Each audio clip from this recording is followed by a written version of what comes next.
அதிமுக ஆட்சி அமைந்தால் தூத்துக்குடியில் வர்த்தக மையம் அமைக்கப்படும் என்று எதிர்க்கட்சித் தலைவர் எடப்பாடி பழனிசாமி வாக்குறுதி அளித்துள்ளார்.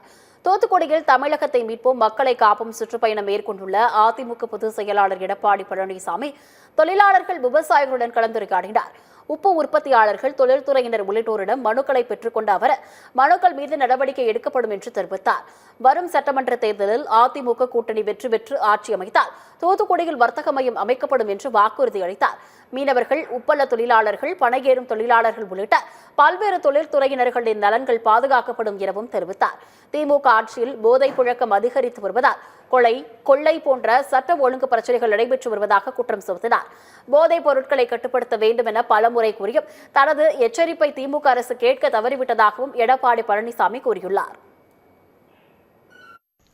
பள்ளிக்கரியில, கல்லூரிக்கரியில கஞ்சா விற்பனை செய்ததாக 2348 பேர் கண்டறியப்பட்டது. கைது செய்தது 140 பேர். கண்டறியப்பட்டது 2348, கைது செஞ்சது 140. எப்படி போதைப் பொருளை தடுக்க முடியும்? அப்பெல்லாம் யாருன்னு நீங்களே முடிவு செஞ்சீங்க. ஆக அரசாங்கம் அதற்கு சரியான நடவடிக்கை மேற்கொண்டால்தான் நிறுத்த முடியும். நான் 3 ஆண்டுகளாக தொடர்ந்து ஊடகத்தின் வாயிலாக, பத்திரிகையின் வாயிலாக, பொதுக்கூட்டத்தின் வாயிலாக, சட்டமன்றத்திலும் இதை வலியுறுத்தி குறிப்பிட்டுக் கொண்டுதான் இருக்கின்றேன். ஆனால் இந்த அரசு அதற்கு சரியான கவனம் செலுத்தாத காரணத்தினாலே இன்றைக்கு எங்கே பார்த்தாலும் போதைப் பொருள் விற்பனை அதிகம்.